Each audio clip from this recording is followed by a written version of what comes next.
Primeira carta de Paulo à igreja de Corinto, no capítulo 13.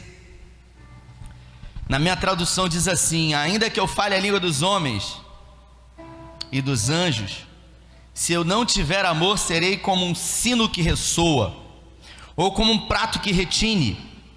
Ainda que eu tenha o dom de profecia e saiba todos os ministérios e todo o conhecimento, e tenha uma fé capaz de mover montanhas, se eu não tiver amor, eu nada serei. Ainda que eu dê aos pobres tudo o que possuo e entregue o meu corpo para ser queimado, se eu não tiver amor, nada disso me valerá. O amor é paciente, o amor é bondoso, não inveja, não se vangloria, não se orgulha, não maltrata, não procura os seus interesses, não se ira facilmente, não guarda rancor. O amor não se alegra com a injustiça, mas se alegra com a verdade. Tudo sofre, tudo crê, tudo espera, tudo suporta. O amor nunca perece, mas as profecias desaparecerão, as línguas cessarão, o conhecimento passará, pois em parte conhecemos. Repita comigo: pois em parte conhecemos. Em parte profetizamos. Quando, porém, vier o que é perfeito, o que é imperfeito desaparecerá. Quando eu era menino, falava como menino, pensava como menino e raciocinava como menino. Quando me tornei homem, deixei para trás as coisas de menino. Agora, pois, vemos apenas um reflexo obscuro, como com um espelho, mas então um dia veremos face a face. Agora conheço em parte, então conhecerei plenamente, da mesma forma como sou plenamente conhecido. Assim, permanecem agora três coisas: a fé, a esperança e o amor. E o maior deles, porém, é o amor. Feche os seus olhos uma vez mais. Pai, essa é a tua palavra e nós pedimos que nessa manhã, em graça, o Senhor ministre aos nossos corações. Nós declaramos que o nosso coração é a preciosa, preparada, adubada terra, porque a tua palavra é a poderosa semente. Tenha liberdade nessa manhã, nessa doce manhã, em nome de Jesus. Esse texto é um texto que Paulo resolveu falar sobre o amor. Paulo utilizou o capítulo 13, pastor Jefferson, inteiro para falar sobre o amor. E quando Paulo resolve falar sobre o amor, ele diz algumas classificações desse amor que vem de Deus, desse amor que é bondoso, desse amor que não busca os seus próprios interesses, desse amor que não inflama em ciúmes, desse amor que tudo crê, que tudo espera, que tudo suporta, desse amor que nós falamos, desse amor que nós cantamos, desse amor que nos alcançou primeiro. E é interessante que Paulo escolhe justamente no capítulo 13 falar sobre o amor, e quando ele começa a destrinchar e dizer sobre esse amor que vem de Deus, quando chega na metade do capítulo, Paulo fala que mesmo Deus sendo um Deus de amor, tem coisas que vão acontecer na minha vida e na sua vida que a gente não vai entender. E Paulo escolhe falar, quando está falando de amor, que às vezes algumas coisas nas nossas vidas vão acontecer e nós não vamos entender. A gente vai ver, e a gente vai ver como num reflexo de espelho, não como esse espelho de hoje, mas como num espelho daquela época, 2000 anos atrás, que era um reflexo obscuro, como ele diz. Ele diz que vai acontecer algumas coisas na minha vida e na sua vida que a gente não vai entender, que a gente vai perguntar: onde está Deus? que a gente vai orar e Deus não vai responder, que a gente vai perguntar e a gente não vai ter resposta.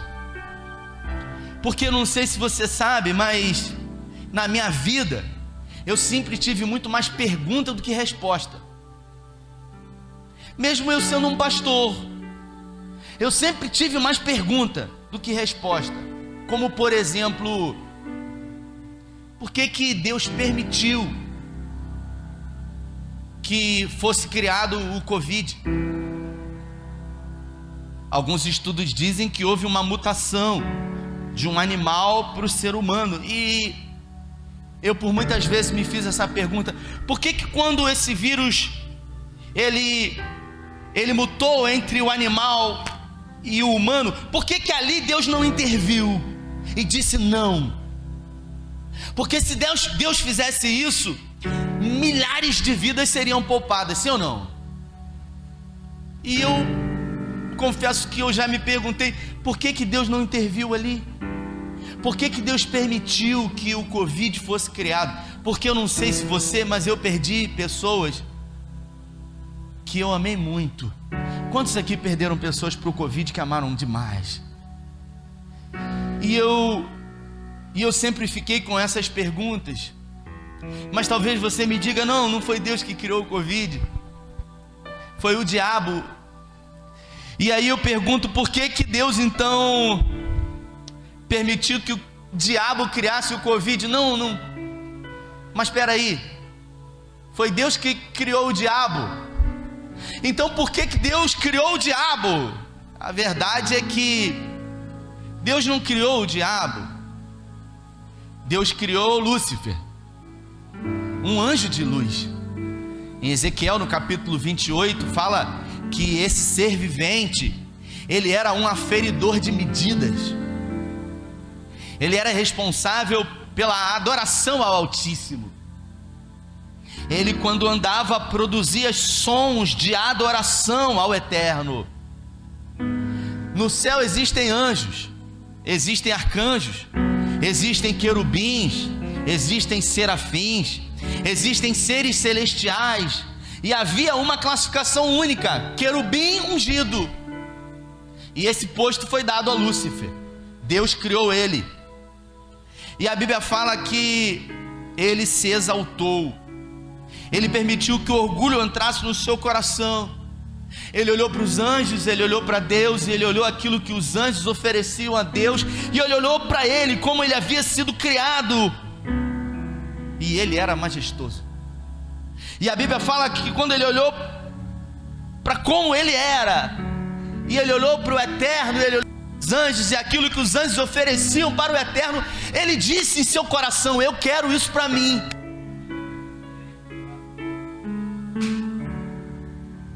E ele não se arrependeu.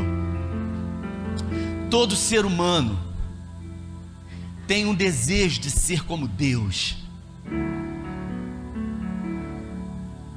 A Bíblia fala que ele não se arrependeu, e ele ainda conseguiu convencer 1/3 dos anjos que estavam no céu.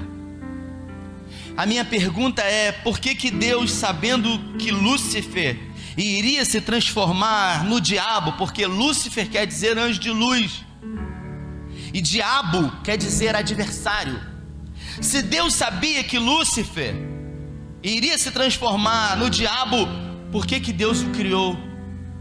Será que só eu penso essas coisas, Maraísa? Porque eu fico pensando, será que só eu que fico pensando isso, Jefferson?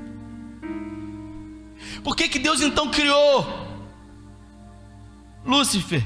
E ele se rebelou,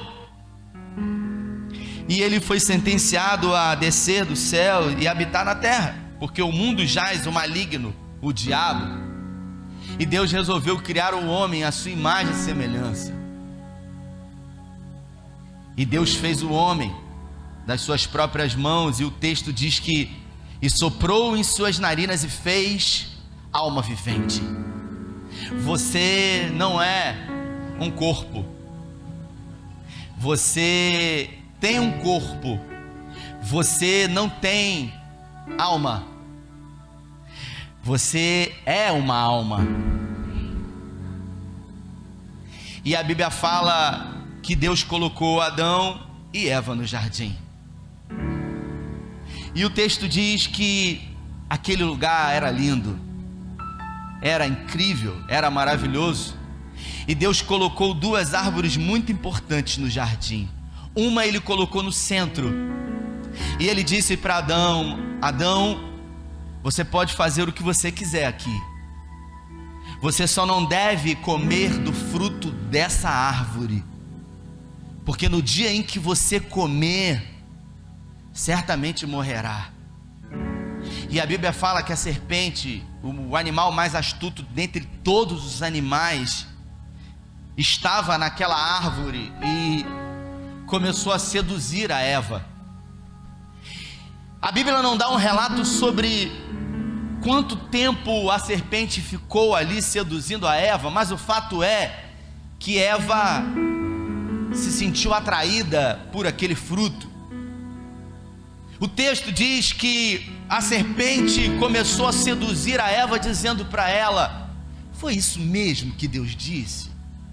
Que se comerdes desse fruto, morrerás? Mas uma pergunta que eu tenho é: se não era para comer daquele fruto, por que Deus não pegou aquela árvore e botou no Monte Everest? Porque aí Adão e Eva não iam subir lá, mas colocou no meio do jardim, onde todos os dias eles passavam pelaquela árvore e olhavam para ela e olhavam para o fruto. Sabe, irmãos, só é verdadeiramente livre quem pode escolher. Você só pode ser livre se você puder escolher. Escolher o quê? Escolher amar ou odiar. Escolher perdoar ou ressentir. Escolher sonhar ou escolher ter pesadelos. E a Bíblia fala que a serpente disse para Eva: certamente não morrerás. No dia em comer desse fruto, sereis como deuses. Isso está na sua Bíblia. E a Bíblia fala assim: e isso pareceu bom aos olhos de Eva, e comeu do fruto e deu ao seu marido. Eu me pergunto, no exato momento quando Lúcifer permitiu que a vaidade entrasse no seu coração e caísse, por que Deus não o destruiu? Por que Deus não aniquilou todos os anjos das trevas, 1/3 deles que se rebelaram contra o Altíssimo? Porque se Deus acabasse ali com Lúcifer e com 1/3 dos anjos que se rebelaram, talvez aqueles que sempre serviram a Ele por escolha iriam naquele momento dizer: agora a gente não tem opção, porque se a gente se rebelar contra o Altíssimo, nós teremos esse mesmo fim. Você já parou para pensar que Deus permite que você seja livre para você escolher? Se Deus tivesse sentenciado o diabo, todos os outros seres viventes teriam medo dele, não serviriam a ele por escolha, e sim por aquilo que ele produz de mal. Mas só é livre quem pode escolher, e a você foi o direito de escolher amar ao Senhor diante de tudo aquilo que o diabo e o mundo tem para oferecer. E a Bíblia fala que Adão e Eva comeram do fruto e eles se perderam, os seus olhos se abriram, e como todo fim de tarde Deus ia pessoalmente àquele jardim, o texto diz que naquela tarde Adão resolveu se esconder, porque todas as vezes que eu e você nos encontramos em pecado, nós fugimos da presença do Eterno. Mas Deus deu ao homem o direito sempre de escolher. Por isso que no Evangelho de Lucas diz que não acontece uma festa no céu quando uma criança nasce. Não acontece uma festa no céu quando um morto ressuscita. Não acontece uma festa no céu quando um milagre acontece. O Evangelho de Lucas diz que há uma festa no céu quando um pecador genuinamente se arrepende, porque voluntariamente esse pecador diz: dentre tudo aquilo que o mundo tem para me oferecer, eu escolho Deus. Eu decido amar a Deus. Eu decido servir a esse Deus. Se eu pudesse colocar um tema para essa mensagem de hoje, pastor, eu colocaria esse tema: você sempre vai poder escolher. Você sempre vai poder escolher na sua vida o que fazer. Mas talvez você me diga: ah, pastor, na minha vida eu não pude escolher, porque quando eu era pequeno, a minha mãe e o meu pai me abandonaram. Talvez naquele momento, quando você foi abandonado pelo seu pai, pela sua mãe, talvez naquele momento quando você foi violentado, abusado sexualmente por alguém, você não pôde escolher. Talvez naquele momento quando você foi traído ou traída por alguém, você não teve escolha.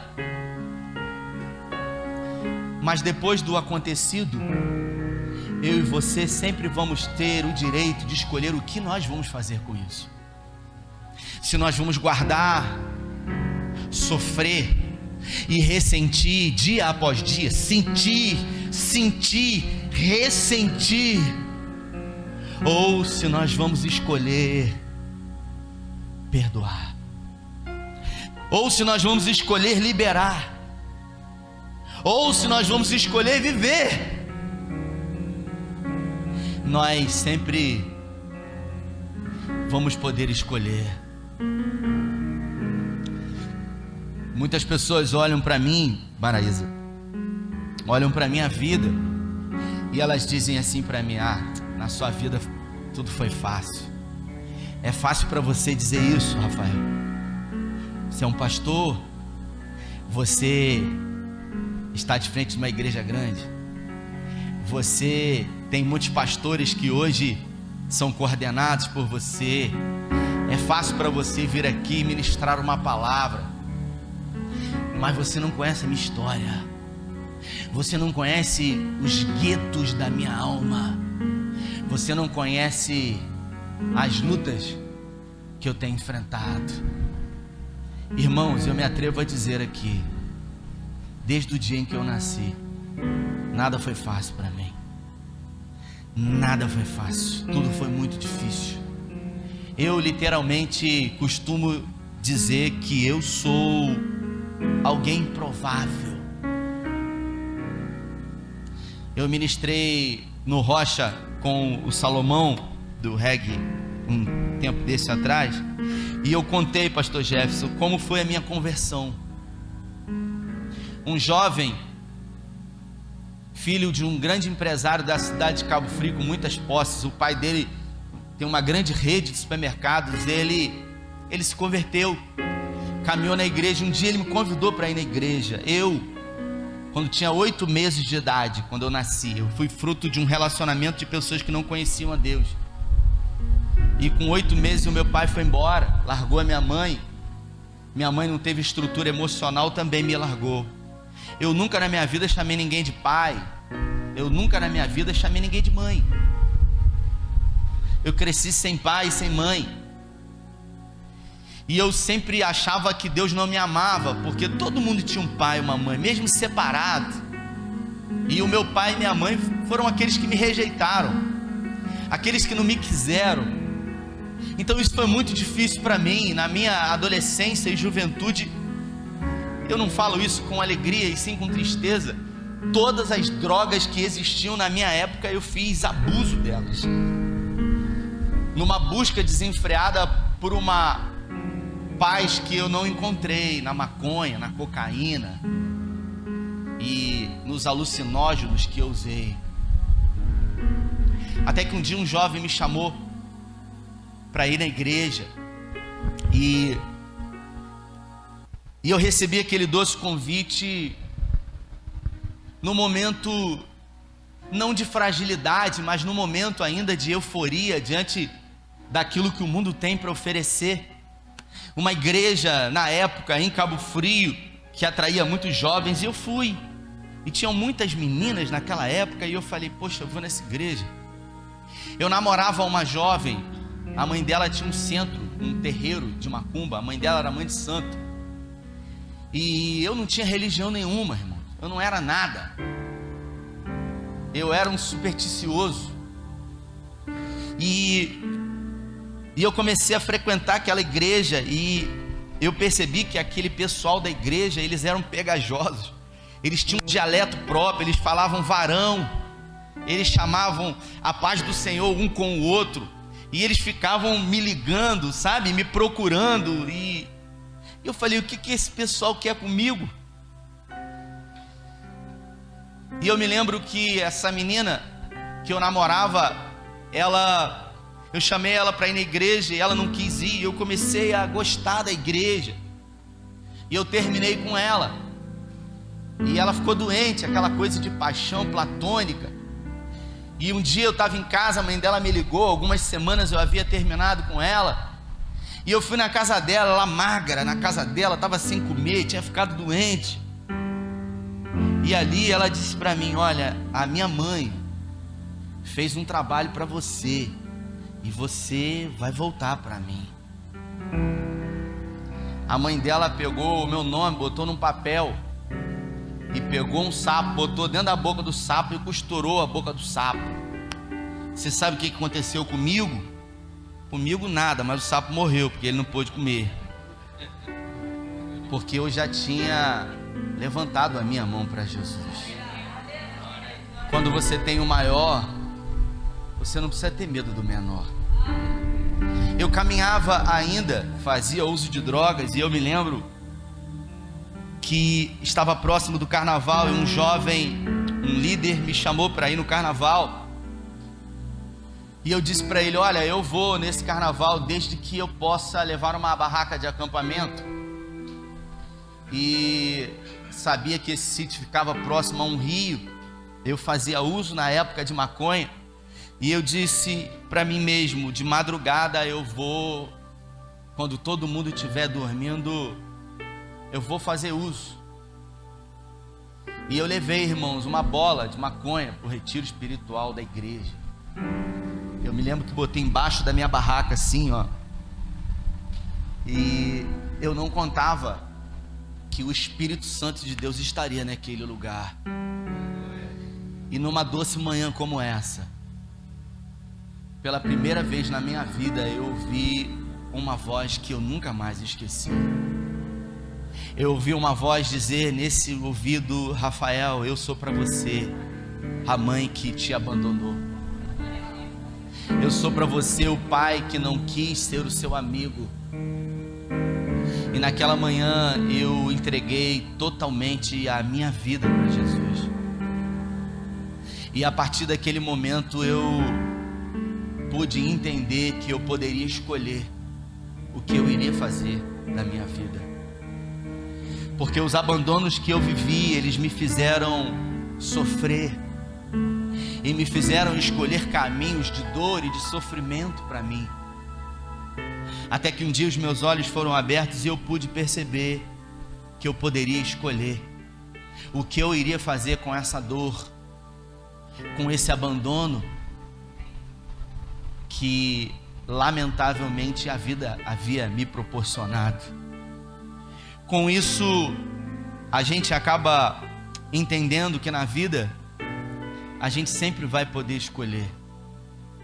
Eu comecei a caminhar, eu me lembro que comecei a ler a palavra de Deus com uma forma desenfreada. Eu participava de ciclos de oração, eu fazia jejuns, eu já era magro, eu fazia jejuns kamikazes, e eu comecei a me alimentar disso de uma forma intensa.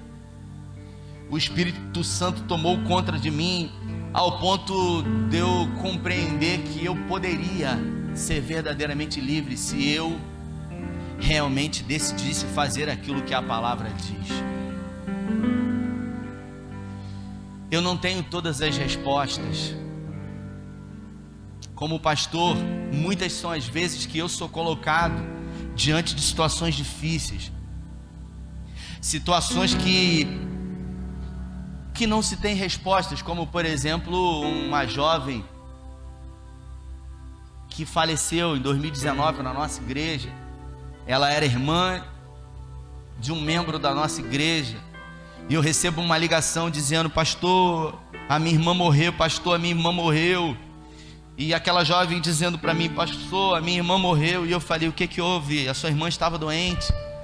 E ela disse para mim: não, a minha irmã, ela era saudável, ela tinha 36 anos, ela era casada, ela tinha uma filha de 12 anos, ela tinha uma vida cheia de sonhos e projetos, tinha acabado de tirar a habilitação, tinha sonhos de conquistar um veículo, um carro, ela era bem empregada, ela tinha uma excelente família, um marido incrível. Só que um dia ela chegou em casa e ela estava com a irmã dela e com a filha dela jantando, e de repente ela estava comendo carne e ela engasgou com um pedaço de carne e ela morreu. Ela morreu asfixiada. Irmãos, quando eu fui fazer aquele velório, eu parei no estacionamento do cemitério e eu falei: Senhor, o que eu vou falar para esse pessoal aqui? Porque as pessoas, elas querem respostas. Por que isso aconteceu? Por que isso está acontecendo? Houve um filósofo grego chamado Epicuro, e esse filósofo, ele lançou um paradoxo, onde ele diz: ou Deus é todo poderoso e não é bom, ou ele é bom e não é todo poderoso. Porque se ele fosse todo poderoso, ele não permitiria que coisas ruins acontecessem com pessoas boas. Por que coisa ruim acontece com pessoa boa? Por que a gente diz que vaso ruim não quebra? E eu me lembro que diante daquele velório, diante daquelas pessoas, eu não tinha o que dizer para elas. Assim como há um mês e pouco atrás, uma jovem de 21 anos da nossa igreja saiu de uma célula. Ela saiu de uma célula, de dentro da igreja, casada, a Lara, um bebezinho de 2 anos. E ela saiu, um casal da nossa igreja foi com o carro na frente, e eles fizeram o contorno no trevo, e eles passaram na frente da igreja e seguiram para o centro de Cabo Frio. E de repente, quando chegou num próximo sinal, a Lara, ela vinha num Honda, e ela não freou. Ela simplesmente engavetou dentro do carro de um casal da nossa igreja, e ela veio a óbito, 21 anos de idade. Ela devia estar no celular, o celular dela estava dentro da bolsa. Ela não estava com cinto de segurança, ela estava com cinto de segurança. Os bombeiros que a socorreram disseram que ela teve uma morte instantânea. E a pergunta que fica é: por quê? Por que Deus permite que isso aconteça? Deixou uma filha de 2 anos, deixou um marido, deixou uma família, uma igreja, e a gente pergunta: Senhor, por quê? E aí a gente vai para o texto de 1 Coríntios, no capítulo 13, e a gente lê que quando Paulo resolve falar sobre o amor de Deus, ele diz que em parte conhecemos, que em parte compreendemos, que hoje vemos como num reflexo de um espelho, mas um dia veremos plenamente. Isso quer dizer que você não terá todas as respostas aqui, mas você vai poder escolher o que você vai fazer com a sua vida. Você vai poder escolher viver todos os dias como se fosse o último dia. Ou você pode escolher viver uma vida de lamento. Quando Jesus entrou na minha vida, Ele mudou tudo. Eu só tenho um arrependimento de não ter o recebido antes. Agora, como eu disse, na minha vida, tudo sempre foi muito difícil. Casei, conheci uma jovem na igreja, a filha do pastor. Casei com ela. E quando a gente casou, a gente logo decidiu ter filhos, porque o meu maior sonho era ser pai, porque eu nunca tive um pai. Então o meu maior sonho era ser pai. E logo que a gente casou, eu quis ser pai. E no primeiro ano o filho não veio. E no segundo ano o filho não veio. E no terceiro ano, no quarto ano, no quinto ano, no sexto ano, no sétimo ano o filho não veio. E no 10º ano o filho não veio. Por que todo mundo tem filho, menos eu? Por que na nossa vida a gente serve a Deus? Nós somos um casal de pastores. Nós somos pessoas que servem a outras pessoas. Por que isso só acontece na nossa vida? A vida, ela é cíclica. Ela é feita de estações, assim como as estações do ano: primavera, verão, outono, inverno. Agora, existem pessoas que se deformam quando o inverno chega, quando o mal bate à sua porta. Já dizia Salomão em Eclesiastes 7,14: quando os dias forem bons, aproveite-os bem, mas quando forem maus, considere. Deus fez tanto um quanto o outro e nada sabemos acerca do nosso futuro. Tem gente que acha que a vida eterna começa no dia da morte. Aqui é uma vida de sofrimento, mas no dia em que a gente morrer, aí vai ser só vitória. Não. Vida eterna começa aqui. Por isso Paulo escreve em Filipenses, no capítulo 4, que ele sabe bem o que é passar por dificuldade e também o que é ter fartura. Ele sabe o que é ter e o que é não ter. E quando ele muito teve, ele não se ensoberbeceu como Lúcifer. E quando ele nada teve, ele não profanou o nome do Senhor. E ele declara: eu compreendo perfeitamente que posso todas as coisas naquele que me fortalece.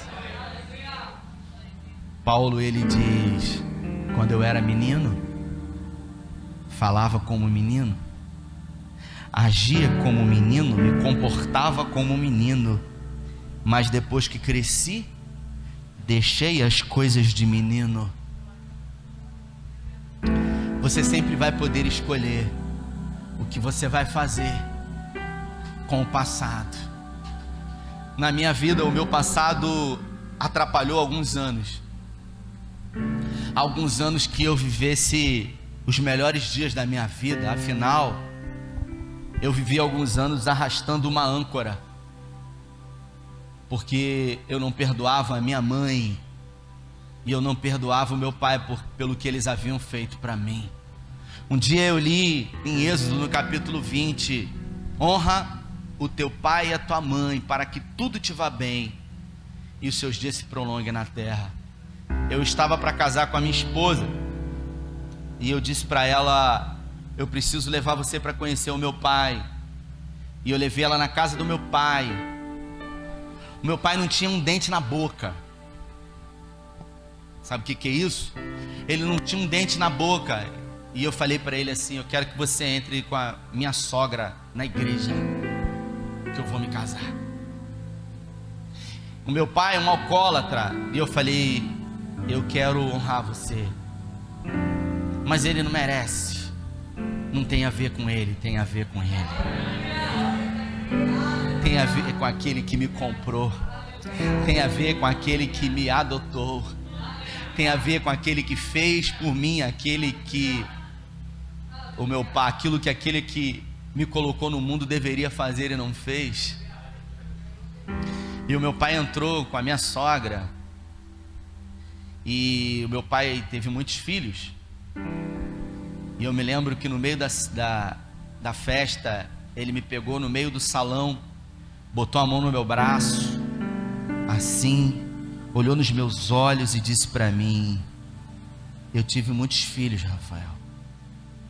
Você foi um dos filhos que eu menos tive contato, mas ninguém fez por mim o que você fez. Naquele momento eu pude entender o princípio de honra. Por favor, pastor. É como que quando a Bíblia fala que Judas de Iscariotes, que foi tirado da história do anonimato e colocado na história, e foi dado a ele uma função de tesoureiro do grupo.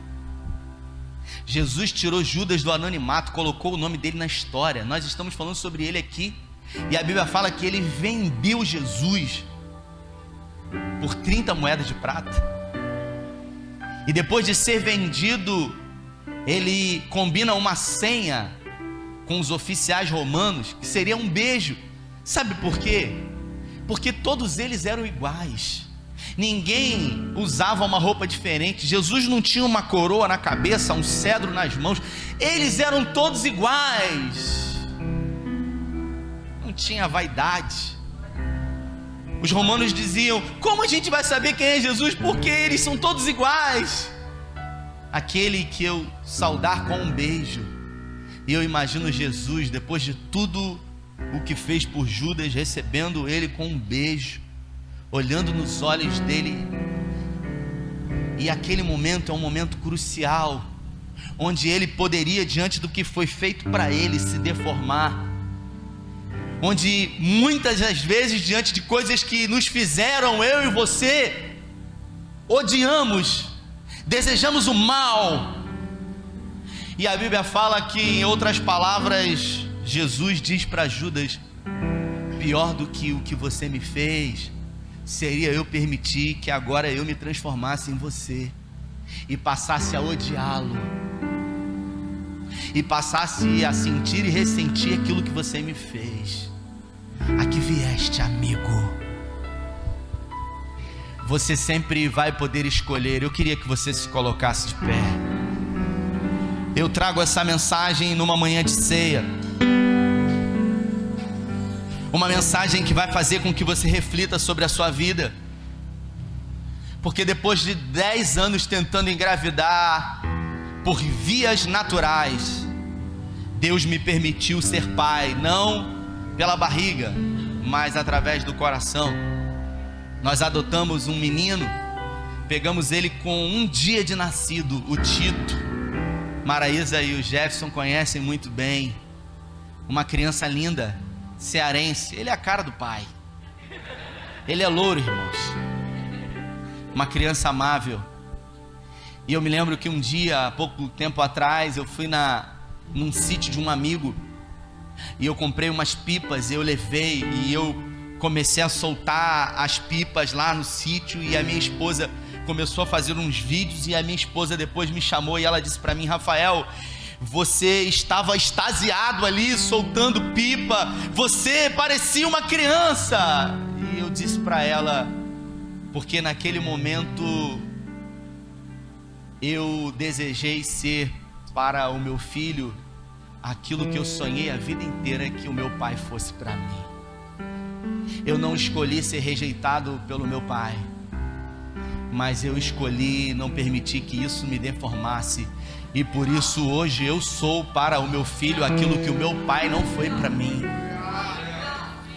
Você sempre vai poder escolher. Eu queria que você fechasse os seus olhos. Eu queria que você se permitisse ser ministrado pelo Espírito Santo de Deus. Tudo que eu quero está em ti. Toda a minha vida eu te entrego, pois não há outro além de ti. Tudo que que eu possa conquistar não se compara à tua presença,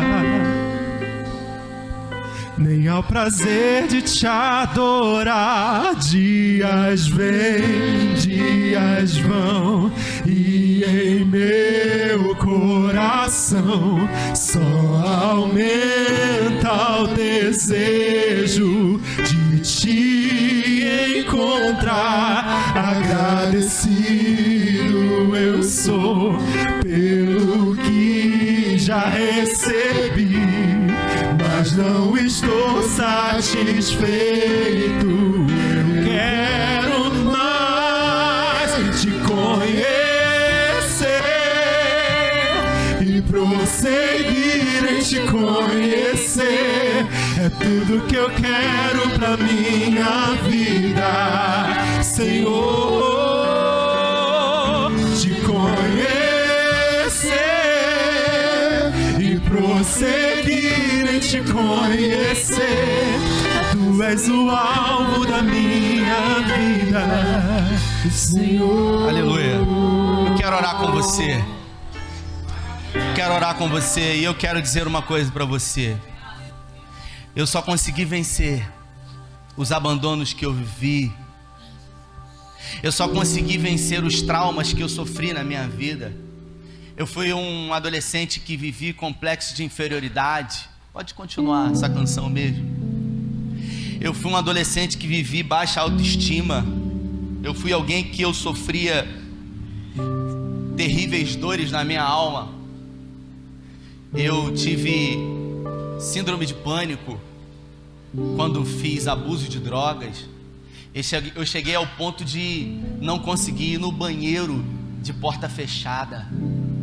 Eu tinha alucinações terríveis,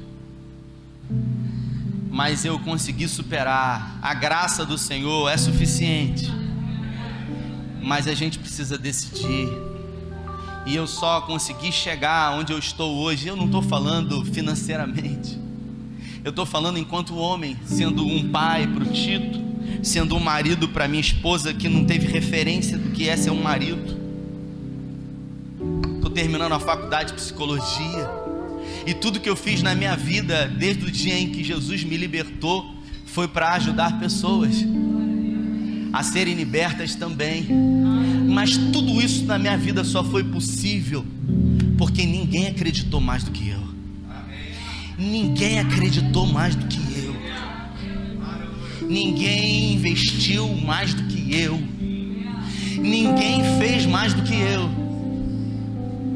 Hoje as pessoas veem os gigantes que a gente consegue vencer, né, Jefferson? Muitos gigantes Jefferson venceu junto comigo em 2018, 2019.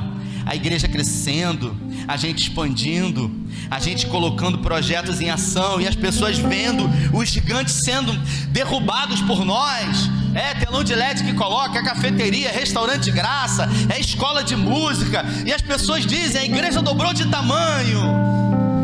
Mas antes de derrubar os gigantes diante dos holofotes, muitos gigantes eu precisei vencer quando ninguém estava olhando, no anonimato, nas noites escuras, assim como Davi, quando foi rejeitado pelo seu pai. Porque o primeiro gigante que Davi enfrentou não foi Golias, foi a rejeição do pai dele, foi o abandono da mãe, porque na Bíblia não fala quem é a mãe de Davi. Foi o ódio dos irmãos. Davi matou um leão e um urso, tendo as estrelas como testemunha, não tinha holofote. Tem muita gente que quer vencer gigantes diante de plateia, sem antes de vencer os gigantes no anonimato.